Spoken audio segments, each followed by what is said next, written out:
will give the ball to McClendon. He leaps. Oh! He doesn't get in. He fumbled the football. Carolina holds. The game is over. And Carolina has won the game. With 5 seconds, he's going to throw it. Howard leaps. He has it. Touchdown. Carolina back from the dead to tie the game with 2 seconds to go. There is a flag down, but holy smokes. 2 and 4 in overtime games. Carolina 1 and 3. Here from under center. Give off to Greg Little. Little pulls away. Little is going to score. Carolina wins. Snap back, spot down. The kick is cleanly away. It is good! And it's with yes, a 54-yard field goal. And how about them Tar Heels? They do it! Possible win. Snap, spot, kick away, high enough, long enough. It's good! It's good! Carolina has won the game on a 42-yard field goal by freshman Hunter Burns. In his end zone. The punt, very high. Switzer will have room to return it. He fields it at the 40. Coming near side, Switzer at the 50. Switzer, 45, cuts back at the 40. 35, breaks a tackle at the 30. Still on his feet. No, he's not. Yes, he is. Ryan Switzer for 6. He is doing his best Giovanni Bernard impression. Ryan Switzer again. Bernard fields it at the 26. Heading to the far side. Gio at the 35. Gio, he's at the 50. No, he's not. Yes, he is. Gio is going to take it for a touchdown. Are you kidding me?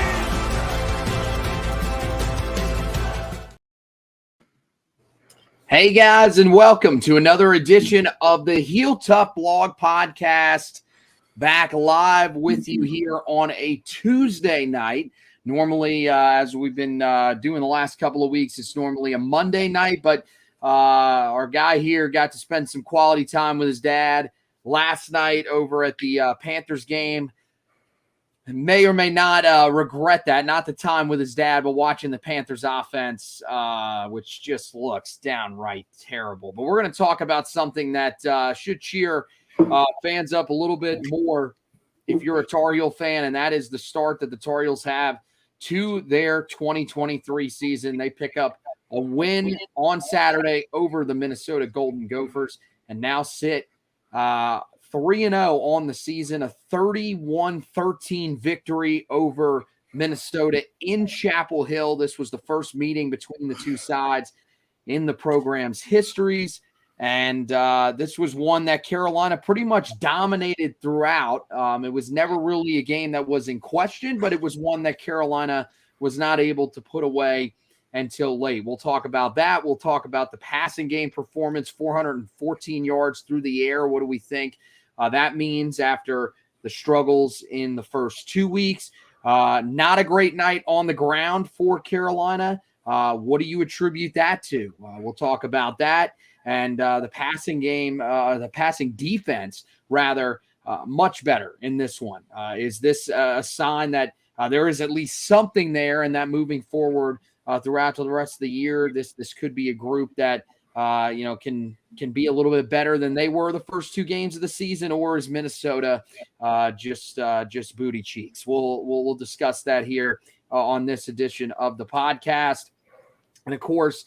We do have an update later on in the podcast, and we'll kind of give you guys a little bit of a promotion for our next edition of the podcast with another commitment in the 2025 class. But welcome in Josh Marlowe here for this edition of the podcast.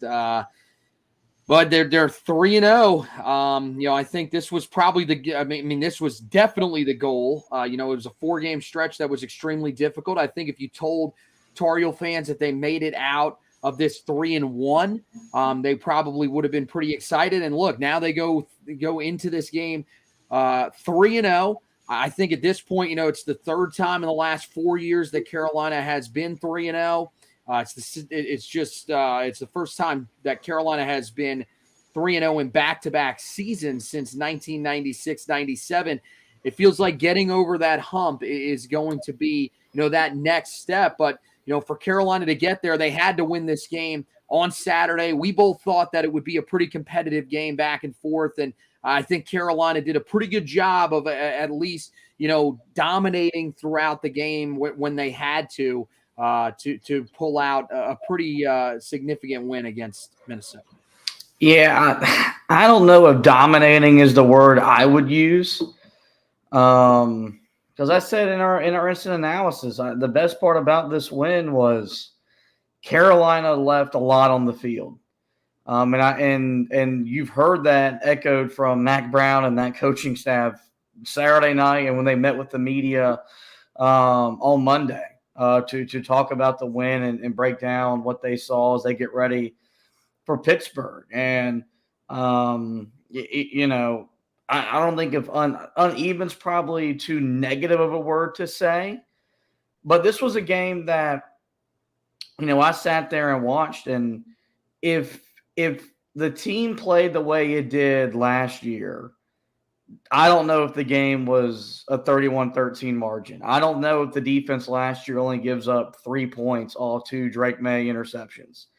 I don't know if coming out of the second half, if they only give up a field goal as opposed to a touchdown. That's why, it's dominating. It was a 21-13 game at one point, in the second half. It was a 1-possession game. But the thing that Carolina did that they didn't do last year was they controlled the game.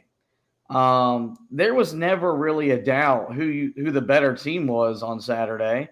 And there was never really a doubt that I thought Carolina was going to lose the game. There were games last year where in that 9-1 start where Carolina, it was in question if they were going to win. You go back to that Virginia game, as up and down as Carolina played in that one. There was a legitimate shot. I think they got a 4th and goal stop on the way to that victory. If they give up a touchdown, who knows how that outcome prevails. And so I think that's what I like about this team, is that you can tell there's a little bit more complementary football being played here. I think the defense responded in a big way. Whether you want to criticize Minnesota's game plan or not, because they came out wanting to throw the ball instead of wanting to run the ball, Carolina's defensive backs were up to the task. Even though the defensive line didn't wreck the game, they impacted the game and forced an average quarterback to make errant throws. And so I think that's what I like about this 3-0 start. They've got 3 wins, all in 3 different ways, where week 1 you dominated up front. Week 2 you won in a shootout against an in-state opponent that always plays you tough. And then you play a Big Ten team that a lot of people thought were going to come into your house and beat you, and you beat them by 3 possessions. And so I think as much as any of the last 3-0 starts, this one as real and as much believable moving forward as I think we've seen under Mac Brown 2.0. Yeah, I think that the way you put it, I think was probably the best. They controlled the game the entire way. And even these games, we're talking about them not putting away opponents. When they didn't put away opponents last year, even early in the season, every one of those games came down to the final possession. They were all one-score games. You're talking about App State, Georgia State, Virginia, as you mentioned, teams that you should not have been doing that against. And in these 2 games, the 2 games that we're talking about that they weren't able to put away, because App State was a back and forth game the entire time. There was never a chance in that game where you said, okay, they're going to put this game away. No, they were in for a battle in that one. South Carolina and Minnesota, both games we said, hey, they haven't put the game away. They've had opportunities. They still won both games by double digits. So that's the difference, I think, from last year's team to this year's team. Even when they're not putting opponents away, they're not letting opponents back into the game. Against South Carolina, you had turnovers. Would have been easy to let them right back into the game. In this game, you could have let Minnesota back in it. Granted, you were only up 11 at halftime. It should have been 15 because there was a pass interference penalty on Gio Biggers that just was not a smart play by him at all. But at the same time, I mean, there were multiple opportunities. This defense, as you mentioned, really stepped up and played well. But you look, this is this is where I think a lot of people were hoping Carolina could be. After 3 games, I think most people that were optimists, I don't know if they saw Carolina having double-digit wins over the SEC and Big Ten opponents that they played to start the season. It's just the second, or it's the first time that Carolina has beaten 2 opponents, one from the SEC, one from the Big Ten, in the same season since 1976. So this is something that doesn't happen too often around here. And for Carolina to get it done, granted, probably against 2 teams that are not even at this point, I don't even know if they're in the top half of their conferences. I think that's something that you have to take into account. But at the same time, I think you got to give Carolina credit. These are 2 teams that we thought would match up pretty well with them. And really, Carolina controlled both of those games on the way to victories. Now, you talk about what was the strength of Carolina in this game. Talk about the way Carolina has won these games. I thought in this game, we talked about so much in the first game was how the defensive front performed, just how dominant they were in that game. And the offense, was able to run the ball and do enough. The second game, it was really the rushing offense that was outstanding and carried the load. This game, it was the passing offense. 414 yards through the air for Carolina. Minnesota just had absolutely nothing for this passing game outside of the 2 mistakes from Drake May. For him, to me, very similar to what we saw in the opener. I thought it was a good, not great performance. I thought for the majority of the day, he looked really good. There were some throws that, I thought were a little behind receivers. I don't think it was his best day, but the fact that you can throw for 414 yards on a day that's not your best day really shows you how talented a quarterback you have. The interceptions were interesting. I thought the first one, don't know if he just underestimated the linebacker being able to make a play on the football. I don't know. The other thing, when you watch it back from the angle behind the line of scrimmage, I don't know if the way that British Brooks came out of the backfield, if that sort of fooled Drake into not realizing how far back the linebacker was. I don't know if he thought that the linebacker was playing closer in coverage to British Brooks, and that's why he thought he could make that throw over the top. That one, to me, not great. Can't happen. The second one, that one to me, I think was probably a throwaway, and he got hit as he threw. It was hard to see in the stadium. It looked like he really just panicked and threw a lame duck just right to a guy. But he actually did get hit when you watch it back a couple of times. So, I mean, it's definitely not great. It put Carolina in tough positions. Their defense stepped up. But I think outside of that, I thought his 2 touchdown passes were outstanding. The first one to Nate McCollum was, an extremely difficult throw. On the run, never sets his feet, just throws an absolute strike down the field, 46 yards in the air to McCollum, who makes a great catch through coverage, that were really through pass interference. Was never in doubt, though. Wasn't one that was going to be intercepted. It was just a great throw. And then the second one to Bryson Nesbitt, I thought he did just a great job of looking off the linebacker. He actually checks short. He pump fakes to the screen that was short. I think it was Kobe Pesor. He draws the linebacker or safety. I'm not sure who was coming down into the box to cover that one right there. Draws that player up just enough, and then hits Bryson Nesbitt over the top for the touchdown. So it's moments like that where you see that from Drake May, and hey, we still got a special quarterback, but it is a little frustrating, some of those turnovers, especially the timing of when they happened, that allowed Minnesota to sort of stay in the game. I think the thing about his performance on Saturday, as dominant as it was at times, he threw for 414 yards, and he trusts 2 wide receivers to throw the football to consistently. And that's Kobe Pesor, and then on Saturday he was Nate McCollum. who was the best player on the field for either team, there's trust in the tight end room with John Copenhaver and Bryson Nesbitt whenever those two guys are on the field. But outside of that, there's not a lot of trust in the other guys, whether it's J.J. Jones, Andre Green Jr., whoever it is. He really trusts those two slot receiver guys, and I think that's why the offense has kind of got to gear to more 4 wide receiver sets and having those two guys on the field as much as possible. I think Nesbitt's a guy that is unique enough to where you could line him up even though he's a tight end on the outside. You see that sometimes. You've seen it with some of the dudes in the NFL that have that kind of unique skill set, kind of like the basketball players, going back with whether it was Antonio Gates, all those dudes. And so I think that's going to be the thing is we needed someone to emerge outside of Kobe Paysor. We knew Nate McCollum had it. And you saw that on Saturday. And even though there were times that he would go to J.J. Jones or whoever, you could tell there is still some hesitancy to get those guys the ball. Whereas last year with, Antoine Green, some of those corner routes that are open, he doesn't trust those guys to make those plays right now. And it's still a good sign that they can still throw the ball the way that they had because there's going to be games where they got to throw it. And after the first 2 games where he threw for, a little over 400 yards combined, it was kind of worrisome. If Carolina gets in one of those games that he has to chuck it 45 times, can they do it? I think they proved on Saturday they can do it. They do it differently than what we saw under Phil Longo. They do it more efficiently because they're getting the ball out of his hands a lot quicker.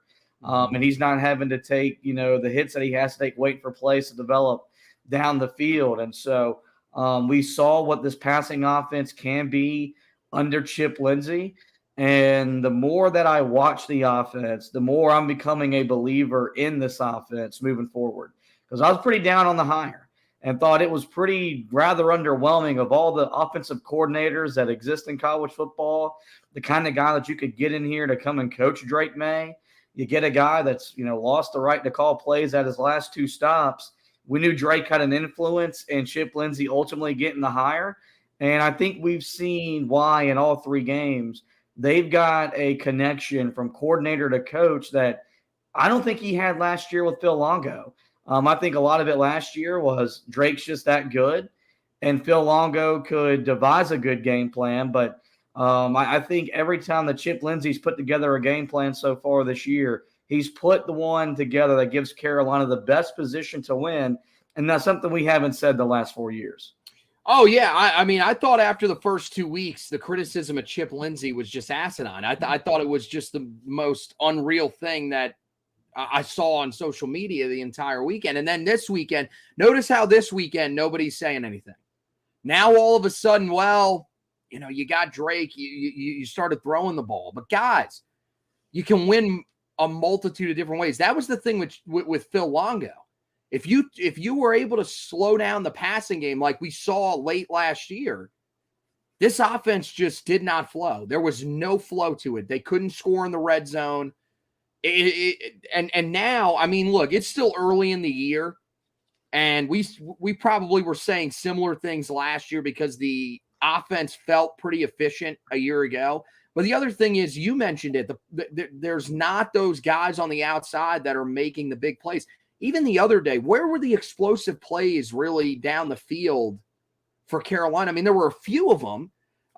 You definitely had, the one to McCollum on the touchdown. You had the one to Kamari Morales. They've kind of they've had them, they had them in Charlotte, and then they had them again the other day. But at times it feels like they can sort of toggle back and forth where they can methodically move the ball down the field. It didn't really feel like you had that as much last year. And I know McCollum, 15 catches, 165 yards, and he was phenomenal. If there's going to be 1,000-yard receiver on this team this year, it's going to be him. I think he showed the other day that there's a reason why Carolina brought him in. And at this point, I'd be shocked if Carolina doesn't, continue to use him in the slot and try to make Kobe Paysor that guy on the outside. I think you're still seeing at times, though, Carolina is able to spread the football around a little bit better. At times, I mean, especially in 2021. Josh Downs, I mean, they threw the ball, like, great receiver. They threw the ball almost too much to him because there was just no threat outside of him. You're not seeing that with this team. No matter what, they're finding different guys that can get involved all the time. I mean, Bryson Nesbitt, huge catches the other day. Like you said, I mean, they could play him outside. I like how they use him in the slot. I think he's sort of a mismatch for guys in there because when you have those nickel corners, especially if they're trying to press up against them, I mean, he does have a little bit of strength to him. I know he's not the greatest blocker.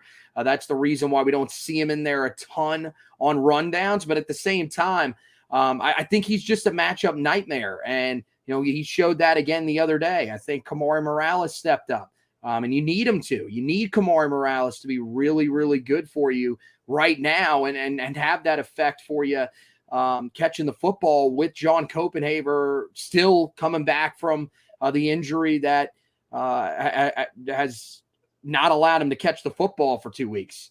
So I think you got that tight end group that you really like it. And I get it, with the receivers, yeah, you're still seeing some of them come along. I think consistency is still the name of the game with them. I think the last 2 weeks, you kind of seen what J.J. Jones is.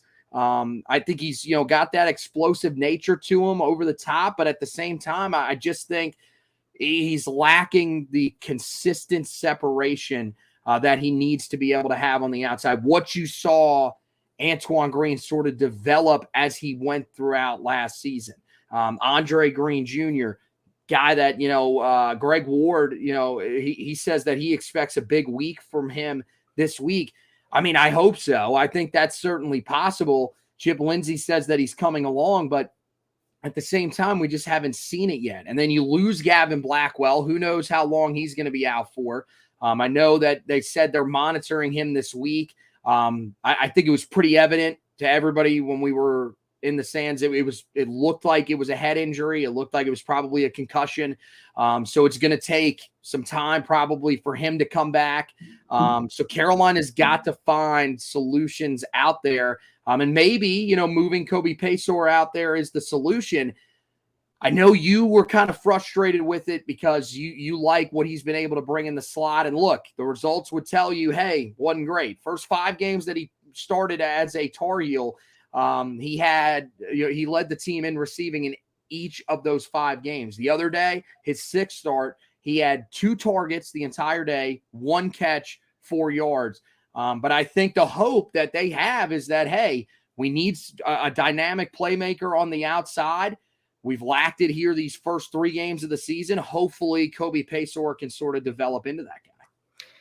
Yeah, I mean, it's a nice hope. I just, with as explosive as he is, as McCollum is, and with the way that Omari and Hampton can run the ball, you're going to be hard-pressed to convince me otherwise, and Chip Lindsey knows a hell of a lot more about coaching offense than I do, that spreading defenses out with 4 wide receivers and really spreading the field all the way out using all the 53 and a third yards that you got to your advantage and putting Paysour and McCollum in the slot.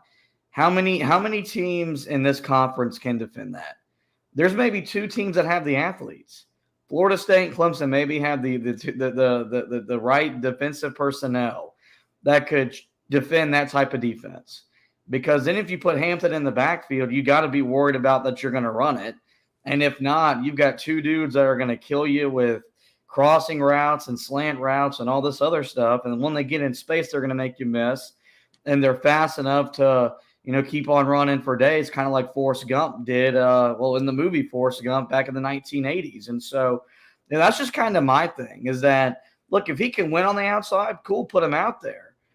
But I'd like to see them both in the slot, and you find a defense that can stop it. I'd say, okay, do something different. I don't think that type of talent exists in the ACC outside of the upper echelon teams like the Clemsons and the Florida States. And so I think that's something where I'd like to see them experiment just because I don't know if he can win consistently enough on the outside to warrant him not being in the slot the majority of the time he lines up on offensive plays. I mean, look, he played outside in high school, so it's not like he's completely foreign to it. So I don't mind them putting him out there some. My problem with the other day, right? He played exclusively pretty much out there. He only played 6 snaps of his 40. I had it just here just a second ago. I think it's 45. Yes, 45 snaps. He played in the slot or outside. So I get it. Like, my thing is you went from one extreme of only playing him in the slot. You never played him outside. To now we're going to exclusively play him on the outside. That's the thing that I don't really understand. You're right. I think they can create matchup nightmares because, most teams struggle to have one good nickel corner. To have 2 good nickel corners or to have a safety that can, stay on guys that are as shifty as McCollum or Paysour, I mean, that's asking a lot. So I think, you want to see them use that a little bit more. To me, if they do that, if they don't do that, that's malpractice. They got to do that more moving forward. I get the thing, though. They're also going to want him to adjust to the outside because they want to use Bryson Nesbitt in the slot a little bit too. And you saw the other day, Bryson Nesbitt can be very effective in the slot as well. So I think that's the thing, is they got to find a little bit of balance. Now the other thing is can somebody else emerge on the outside? Can you find now? I mean, really, they got to find 2 because they thought they were going to have Tez Walker. They don't have him out there. So now, Gavin Blackwell, before he got banged up, we heard so many good things about him in the preseason. So far through 3 games, it just hasn't really been there for him. So now you've really got to find 2 guys that can step up on the outside. And if you can eventually do that, then I think you say to yourself, okay, now we can use Paysour or McCollum. The worst thing for Paysour getting slot snaps, though, to be honest, is the way that McCollum performed. I mean, how are you going to go away from a guy that was that productive out of the slot for you in his first game back at full strength? Like, clearly Drake May has established a really good rapport with him. I mean, look, as good as Kobe Paysour played in the first 2 games of the season, Nate McCollum had just 1 fewer catch and more receiving yards than he did, in 2 games in 1 game on Saturday. So it's just that you're not going away from that guy. So, I mean, Carolina, that's the thing. We knew it was going to be one of the big storylines of that receiving core is how they would handle, those 2 really good slot receivers, and we'll have to monitor that going forward. The other real positive that I thought in this game stood out was the way that the defensive backs played. And they were really the group that spearheaded the day that the pass defense had, allowed just 133 yards through the air. And this is all while only pressuring the quarterback 13 times. We'll talk a little bit more here coming up about the defensive line sort of taking a little bit of a step back. But I really thought, the defensive backfield, I mean, you had Power Echols with his interception, which was just a tremendous job. Apparently, Power Echols cannot just have a normal interception. It has to be somehow deflected. He has to be reaching down towards the ground or diving for it in order to pull in an interception. But he made a tremendous play to intercept that pass that was, completely turned, I think, the thought around the early part of the game, because Minnesota was driving the length of the field. We were sitting here saying, we could be in for a back and forth affair with a Minnesota offense that frankly is just terrible. And he comes up with that interception. I thought that really set the tone for the entire day of, hey, we might bend a little bit, but we're not going to break. And the defensive backfield, I thought, the rest of the day was really just tremendous. I mean, allowed 11 completions the entire day, had 8 pass breakups, and pulled down an interception of their own. Armani Chapman gets, his first significant run of the season, played 2 snaps in the first 2 games of the year, played 36 snaps the other day, and was probably Carolina's best corner the entire day. It was targeted 10 times on 24 coverage snaps, allowed 3 of those to be caught. Now, it was for 60 yards. A lot of that came on a play that was not his best, probably his one weak moment of the day where he missed 3 different tackles. But other than that, I thought he was outstanding. And he's a guy that, to me, at least from what we've seen here early in the season, you got to play him over Tayon Holloway. That's probably your second corner out there if you're wanting to use Elijah Huzzie in the slot. But the group as a whole, I thought Don Chapman played pretty well back there. Gio Biggers was all right. I mean, he allowed the second most yards in coverage, of course, had the penalty that he took. But Marcus Allen played really well in this game again. You saw Elijah Huzzie play extremely well, probably the best game that we've seen from him so far in a Tar Heel uniform. And Minnesota's passing offense was just stymied the entire day. I get they weren't great in the first 2 games of their season, but a lot of credit needs to be given to this Tar Heel defensive back room, which really stepped up in this game. It's hard to be disappointed with only giving up 11 completions for $133 in today's college football. You get 8 pass breakups, you get an interception.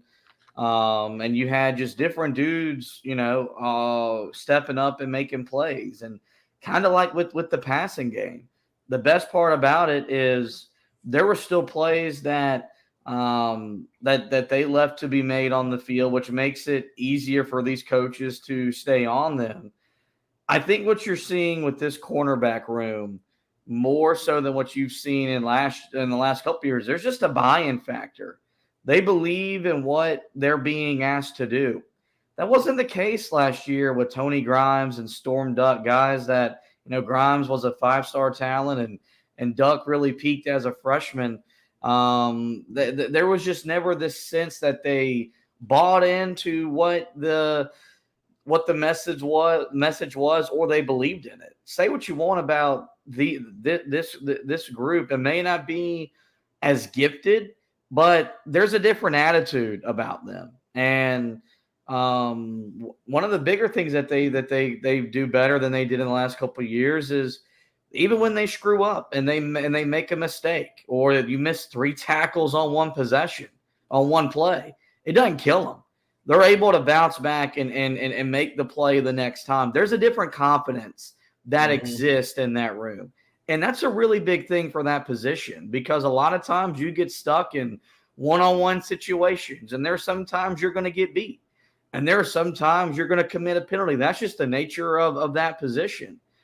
But those mistakes can snowball. And it felt like in the past couple of years, I think this is really where the inexperience of Dre Bly as a coach maybe showed up more so than anything, was he never got his guys to bounce back. It would just seem like when one thing went wrong, it would just come down and it would just carry over. I don't think that happens with this group. It feels like whenever they mess up, they're motivated to go out there and right their wrong. There's a different attitude. The defensive backs has been, they're called rude boys for a long time, despite a lot of years not being quite so rude on the back end. I think that moniker is about as true as it's been since 2015. There's confidence in that room. There's physicality in that room. I mean, as dumb as a hit as that Gio Biggers hit was, and it gifted Minnesota a touchdown. I mean, the man brought it. I mean, we heard the hit all the way up, in our section up there at 220, and that resonates. It makes it harder for those guys to want to go across the middle. It makes them harder to get stuck out there and be ready to make a play. And so, really encouraged with what that group has shown. And the thing for me is I think they're just scratching the surface to where they're still. I saw some stuff on Saturday where I was like, this looks good, and they can still get really better. And that's a positive feeling, because I don't know when the last time we felt that way about Carolina's secondary. Well, the difference with this group this year is that they're being developed. Like, let's just be honest. I mean, especially at the corners spots. I mean, you saw Tony Grimes. When was Tony Grimes' best season? Freshman year. Storm Duck, best season, freshman year. Mm-hmm. You just didn't see them be able to build on what they did in their first years on campus. Marcus Allen, I think Marcus Allen clearly better player than he was last year. I mean, he has been nothing short of tremendous the first 3 games of the season. And then, look, you're going to get beat over the top at times. It happens, especially when you play on the outside. But, I mean, just the way he's played the football this year. I mean, there's a lot. And confidence, that's the thing I was thinking when we started that conversation there. I think that's the biggest difference with this group. You're right. Last year, and I mean, the bowl game is just the perfect example. You have the pass interference penalty against Legend Cavazos, and then the rest of the game, Carolina could not cover anybody. It was over. This group, it's just completely different. And you're seeing, I mean, I guess a buy-in factor is definitely part of it. I think it's just, the growth of everybody, even at the safety positions. Charlton Warren deserves a lot of credit there too. I mean, when Don Chapman and Gio Biggers were the guys that were going to be the starters again there, you kind of wonder to yourself, all right, especially with Don Chapman, we've seen him back there. This is now the 3rd year that he's been back there. Is there really going to be that much of a difference? I think the first 3 games of the year, he's been really, really good. I mean, I've seen a lot of things that I've liked from him. I mean, he pulled down the interception. He should have had the one the other day.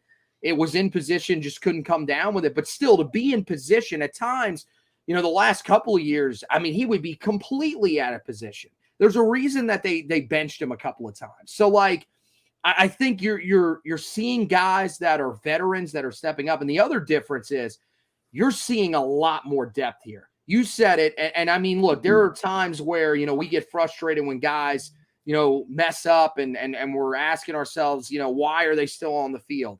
But I mean, look, in hindsight, especially at that position, when you make mistakes, the mindset of having to bounce back, sometimes you got to leave guys out there and say, all right, let's see what you're made of here.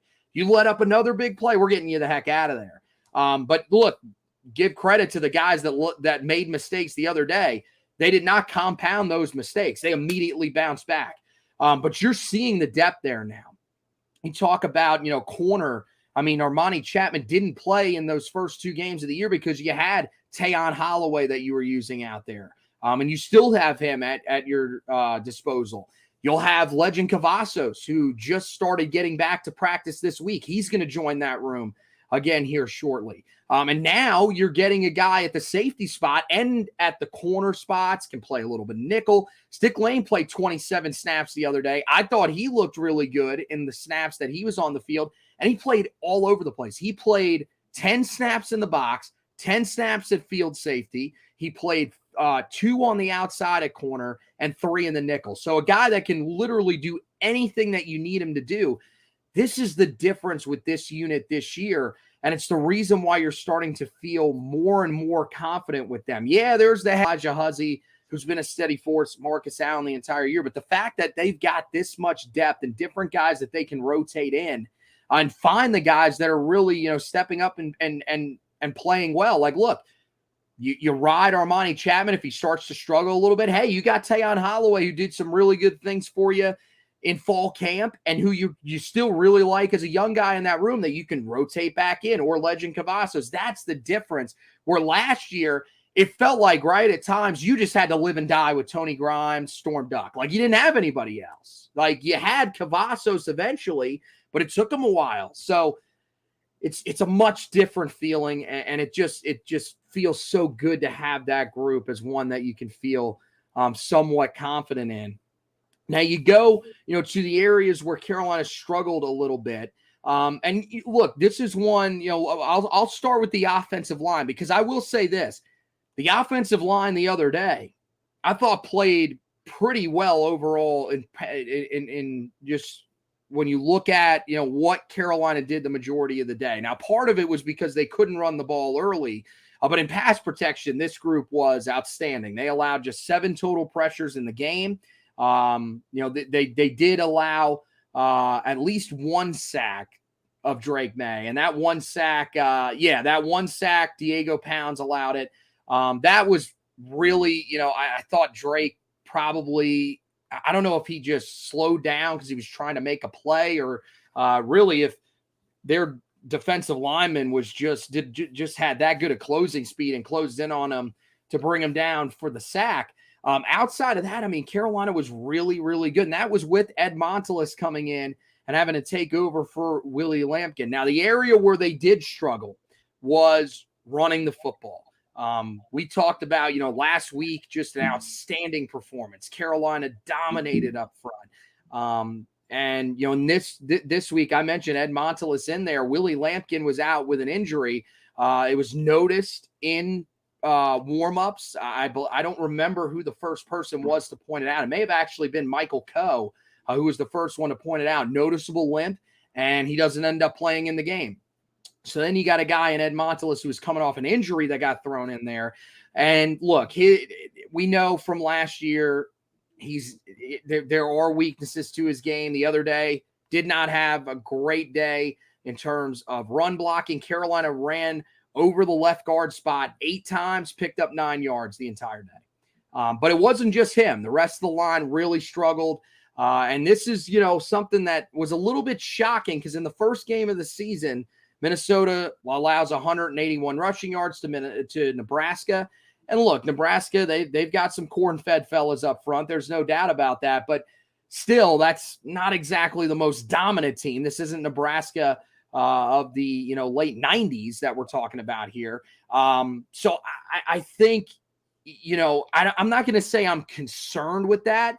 But at the same time, you'd like to see Carolina take what happened on Saturday and use it as a learning experience for when they play some of those more physical fronts that they could see really late in the season in conference play, because they're going to have to be able to run the ball in those games. You can't just rely on your passing game when it comes to playing teams like Duke, Clemson, and NC State at the end of the year. Yeah, I mean, that's you're not wrong. And look, I'm not going to say I anticipated the lack of production on the ground the other day, but, I did buy into an ACC offensive line going up against a Big Ten defensive line. Those defenses are built to stop the run.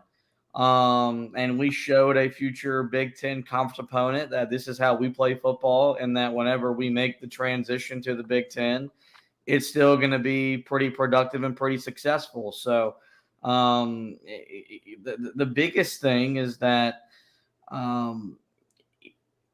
Carolina's running game was also some of its short passing game.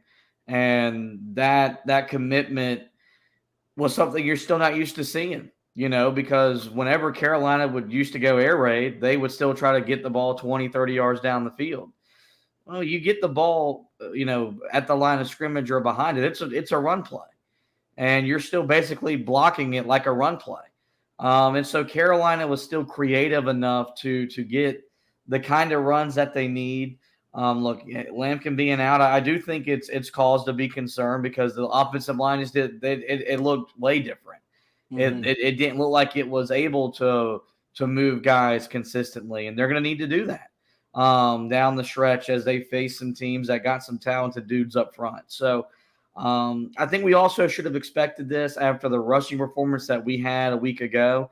You knew Minnesota was going to want to pride itself on and saying, and as good as Drake is, if we're gonna lose, the quarterback's going to beat us. Big Ten teams aren't going to let them line it up and run it at you. It's just not the way that they're built. It's not in their MO. So I think if you see the same type of production this upcoming week in Pittsburgh, I think then it's like, okay, what happened? Is this the same offensive line that we've seen the past couple of years that starts hot and then wears down the middle of the year? Or was this just a blip on the radar now that they're going up against ACC competition pretty much moving forward outside of the game against Campbell later in the year? I'm pretty confident this team will be able to run the ball the way that it wants to and will need to moving forward. Yeah, and I think we don't know how long Lampkin's out. I would say that the good news is that he warmed up the other day. If it was that severe of an injury, he wouldn't have been out there. So I think that's encouraging. And, I think you can't really be too negative about where this offensive line is at because, look, I mean, you're talking about Diego Pounce taking over at left tackle and starting there and looking pretty damn good in his first 2 games that he's played out there. That was a guy that coming into the year, you were hoping, Mac Brown was talking about, hey, we're going to get him some rotational reps. And now he's taken over that left tackle spot. It's allowed William Barnes to move back to right guard. We saw against App State that, that tandem of him and Spencer Rolland at times, not necessarily the best group in terms of pass protection. But still, I think you're finding more depth in the process of this. And, I think with Willie Lampkin, you hit on one. You really did. Like, that was a guy, you said it. We got to see it from him because he was coming up from the group of 5 level. I know it's only 2 games. I think we saw what we needed to see. Like, this dude was really, really good in the first 2 games of the season. And especially if you go back to that game against South Carolina, the way that he played in that game where he was clearly Carolina's best offensive lineman. To do that against SEC type talent up front, it really says a lot. And I think, it was a testament to him the other day. I'm with you. I'm not going to say I'm concerned, but look, you're going to learn a lot about yourself and really this specific issue in the next game too, against Pittsburgh. Pittsburgh, always a team that prides themselves on having a great defensive line. They're going to test you. So we're going to see if you're the team that you were the first 2 weeks of the season. And I get against South Carolina, you weren't phenomenal, but still that's kind of what you're expecting. And hey, if our passing game, can still throw for over 300 yards, then great. But what we saw this past weekend, you don't want to see that culminate too many more times where it really forces your passing game to have to take over because, look, as we said, they still don't have those receivers that they can trust outside of the tight end group, Nate McCullum, and at times, especially when he's in the slot, Kobe Paysour. So you're just hoping that, hey, that running game really just looks at the film, finds a way to bounce back starting this week against Pitt. The bigger concern to me is on the defensive side of the ball, and that's the rushing defense. And it really started up front the other day with the defensive line. First of all, the defensive line just frankly was not great the other day as it was. And look, you would kind of expect, especially the edge rushers. Des Evans, Kamen Rucker were tremendous the first 2 weeks of the season. Relatively quiet. I will say this, Des Evans, one of the biggest plays that he had the entire day was the one that got the pressure on the interception by Armani Chapman. Great job. Did a great job stunning inside. Gets does a great job beating the tackle and just absolutely levels the quarterback, creating the interception. But he wasn't great throughout the entire day. Carolina gets just 13 total pressures in the game, just 9 from their edge rushers, 4 from their interior guys. And that's really where my concern lies. And that's where I think it extends into Carolina's run defense. I still think there are question marks about the interior of this defensive line. There are times where this group just gets pushed around. And I get it. The other day, Minnesota did a really good job of running, especially off of that right end. But at the same time, they were still having success running it up the gut inside of that left guard, in between the guard and tackle there. I think Carolina, the interior of this defensive line, they've got guys that we've been waiting to see break out. And I thought, the guy that probably played up there the best the other day was Travis Shaw, and maybe you got to start seeing more snaps for him. But guys like Jahvaree Ritzie, really the 2 starters for sure, Miles Murphy, Kevin Hester, they're just not making the plays up front that you need them to make right now. They're not winning those one-on-one battles up front, whether it's in run downs or passing downs. That's an area where Carolina's got to get better because they can't keep getting gashed on the ground, especially up the middle like they have the last 2 weeks. If that keeps happening, that's the one area of weakness that could come back to bite this team. And you're going to see some really good running teams here as you go throughout the rest of the ACC season. So, I don't know how you felt about that. I know Minnesota, that was clearly going to be the strength of their team. It has been for years, really the better part of the last decade. And it probably should have been an even bigger part of their game plan, but it was still a pretty big part of it. it's just Carolina's interior defensive line really needs to step up and help those linebackers out if they're going to be better at stopping the run moving forward. Yeah, I mean, I think this is just this defensive line. What you saw in week 1 isn't who they are. I don't think what you saw in week 2 is who they are, where, I mean, they got bullied by a group of 5 offensive line. But also what you saw on Saturday can't be who they are. It's got to be some sort of combination of what you saw in all 3 games, just more. It really comes down to consistency. Yeah, and really winning on early downs. That's the biggest key. When they win on first and second down, and this is true for all offenses, but like it just feels different for Carolina because we've been scarred for a decade watching 2nd and 3s and 3rd and 1s because you're not forcing negative plays. And so I do think that interior is I think it's a problem. There's got to be more consistent production there at filling the gaps. And it really just comes down to doing what you need to do to let your 2 linebackers fill the hole and make the plays. I mean, that's what that's what the defense is designed for those 2 guys to do. It's hard for them to do that when you're getting blocked into them. As good as Ced Gray and Power Eccles are, if you're being flushed out, it's hard for those 2 dudes to go make the plays. And so I think you still like what you got on the edge from Des Evans and Kamen Rucker. It feels like whenever they need to make their presence felt, they've done that.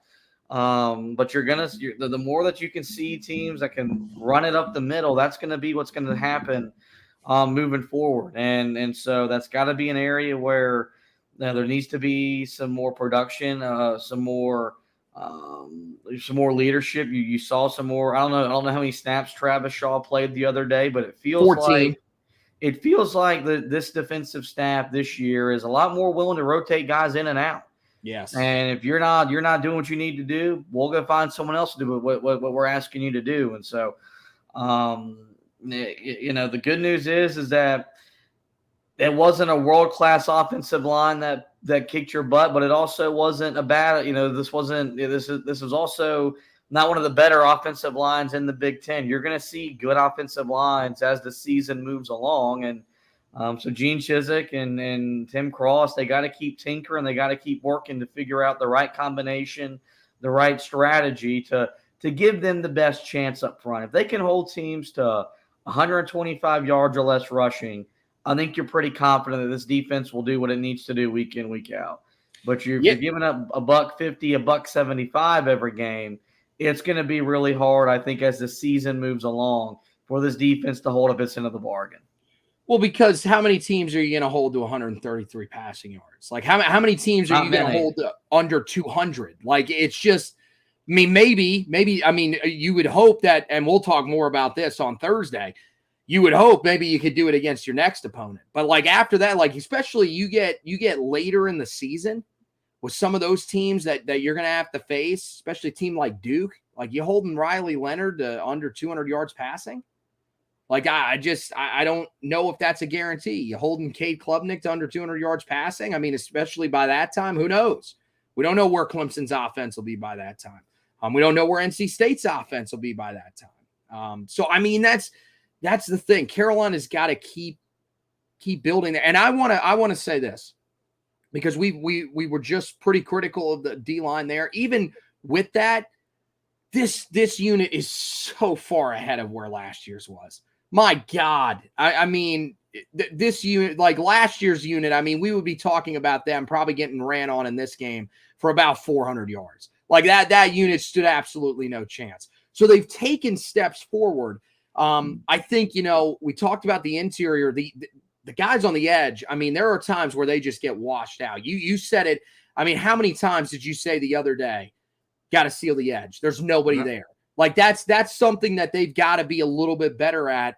And in terms of like the interior penetration, anytime that Carolina was actually able to get into the backfield, did it not always seem like it was some sort of run blitz or really just a great job of recognizing the play and it was one of the linebackers in the backfield with the initial penetration, it shouldn't have to be your linebackers all the time that are making plays in the backfield just to force the play back inside or whatever. You guys need to be the interior line has to be the group that is forcing those plays. You got to win those one-on-one battles up front. You're right. Minnesota, give them a lot of credit. That's a really good offensive line unit. I think you said they're really not one of the better ones in the Big Ten. I would beg to differ. I think that's probably going to be right up there. I think running the football, that's their strike. That's the only way that team's winning games this year. And I think they're going to be a really good offensive line unit for the majority of the season, led by their tackles. But I mean, Carolina, you just moving forward, you want to see guys continue to take steps. I think pass rushing wise, we've seen it at times. Even the other day, I mean, they didn't get a lot of pressure on the quarterback, but I will say this. You look at the timely pressure that they were able to get. How big was that sack from Jacoby Cowan? He played 7 snaps the other day. Only 4 of them were pass rushing snaps. He had that huge sack on 3rd and 2 that eventually led to Minnesota punting, and then Carolina driving down and scoring a touchdown to put the game away. And he also had another pressure. So, I mean, you're seeing that. The big play from Des Evans, only 2 pressures the entire day, but the one that he has leads to an interception. They are making timely plays in terms of what they are doing pass rushing wise. Now, can you find a way to be better as a defensive front against the run? That's, I think, the next step for Carolina. As we said, they now sit 3-0 on the season. It's the 3rd time in 4 years that Carolina is 3-0. And you know, you feel, I mean, this is the way that we'll finish up this portion. We feel better about where this team is at right now than we felt a year ago, right? Like, to me, there's no question. I mean, I get it. You had to go on the road to beat App State and Georgia State. But to me, I mean, you beat South Carolina in a game that nobody thought, a lot of people did not think that you were going to win, including my dumbass. You beat App State, and I get it. I mean, we came on here. We told you we didn't think App State was really that great of a football team. I got to tell you, after the other day against ECU, I think we're dead wrong on that. I know, you know, ECU isn't exactly great, but App State, you talk about a game that was just controlled the entire way. App State's good. They're going to be right there in that Sun Belt race. And then, you know, the way you beat Minnesota the other day, I get it. You know, didn't dominate them. We'd like to see you put it away earlier. I still feel like I feel better about where this team is at right now than I did a year ago. I'll just restate what I said earlier. I think it's more believable. I think it's easier this year to envision them winning 9-10 games in the regular season than it was a year ago. You know, and the biggest thing you and I fought about last year was they couldn't take care of opponents. I mean, you gave up 40 points in a quarter to App State.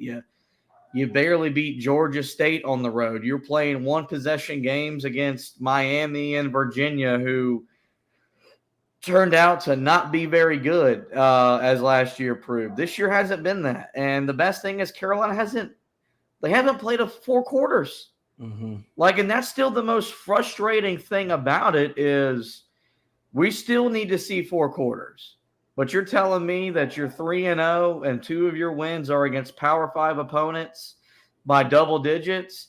It's a lot easier to believe this team can get back to Charlotte, and I think it was at the beginning of the year because Clemson looks vulnerable. You don't see Florida State at all unless you see them in Charlotte. You get Duke at home. You get Miami at home. I don't think NC State's going to play a factor in the ACC race. And so I think it's just a lot more believable for us Tar Heel fans that had doubts entering the year. Like I had them at 9-3, finishing 3rd in the conference. It's a lot. My mind is more likened to think this team could get back to Charlotte than it was back in August. Yeah, and I think, you know, the biggest reason why I believe more in it is, you know, a lot of what you said, but also like we talked about the first 3 games of last year. They won every game pretty much the exact same way. They just made timely plays, especially on the offensive side of the football, to find a way to win games. This year, they've won 3 games, and they've won the 3 games in very different fashions. You're seeing a team that is the reason it's more believable is because they are more multifaceted. They can do a lot of different things. Last year weren't a great running team. I feel like this year, I know coming off a tough rushing performance, I think they've been pretty good for the most part. You're seeing steps taken on defense. Last year's a pass defense. Go back and find me a game that you really felt great about how Carolina played, especially in their secondary. It's hard to find that. So I think you're seeing a lot of different areas. Like, there's not an area that you're looking at right now and you're just like, man, this area of the team, giant weakness. There's areas they can improve, but you're not seeing an area that you're just unbelievably concerned about. And you're also seeing the talent and the depth throughout this roster. It's spread out. Last year, I think it was more controlled to certain areas. I think this year you're starting to see that the recruiting that this staff has done, now you combine it with some of the development that's going on, it's really working wonders. So, yeah, it is a lot easier to believe. And I feel like for Tar Heel fans, you look around and Clemson, as you mentioned, seems a little vulnerable. Florida State, I have no idea what to believe with Florida State. In terms, like, do I still think they're the best team in the ACC? I do. But, I mean, they did struggle the other day on the road at Boston College. Like, this is a team that is still – would it shock anybody if this team slips up against an opponent or two that you're not expecting? No. I mean, this has been Florida State here recently. But there are also other teams that I think are surprising us that maybe we didn't think were going to be that good, including 2 opponents that Carolina is going to have to face coming up. Syracuse, who I think has looked really, really good out of the gate early on this season. They had a quarterback that just ran for almost 200 yards. So that's going to be a challenge for Carolina. And then you got Miami, who, I mean, I don't know how many people thought Miami was going to be a factor in the ACC. They keep playing the way they're playing right now.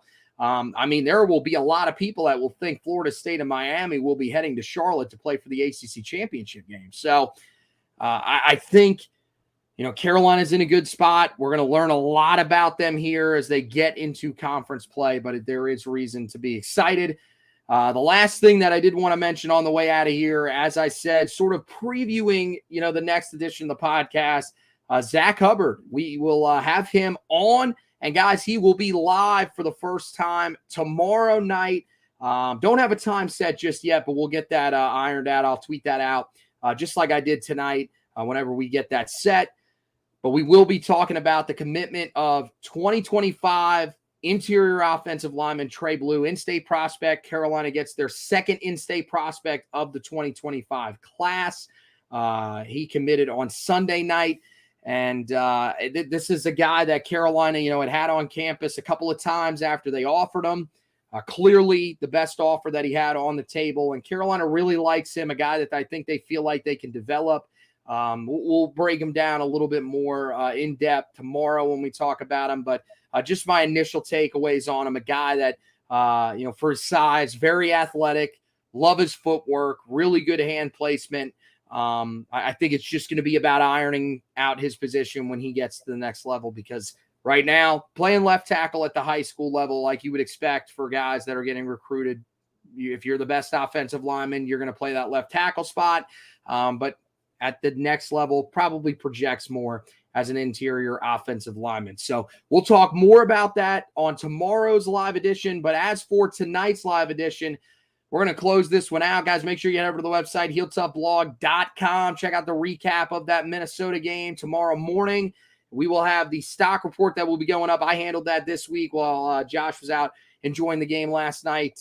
So make sure that you guys are keeping an eye out for that. And then I will do a quick turnaround, get you guys ready for the game against Pitt with a preview of that one ahead of the nighttime kick, 8 p.m. On ACC Network on Saturday. So we will have you guys covered with all of that stuff. Of course, after that game is over, recap, stock report, all that same stuff will be coming out for you guys to take a look at. So make sure you guys are checking that out. Basketball, believe it or not, right around the corner, guys. This team is about ready to hit the court, start practicing. Josh will have you covered as we go throughout that season as well. So make sure that you're keeping tabs on everything. Again, HeelToughBlog.com is the place to check all of that out. So that officially wraps it up for this edition of the podcast. I want to thank Josh for hosting with me. I want to thank you guys for watching and listening. And as always, go Tar Heels.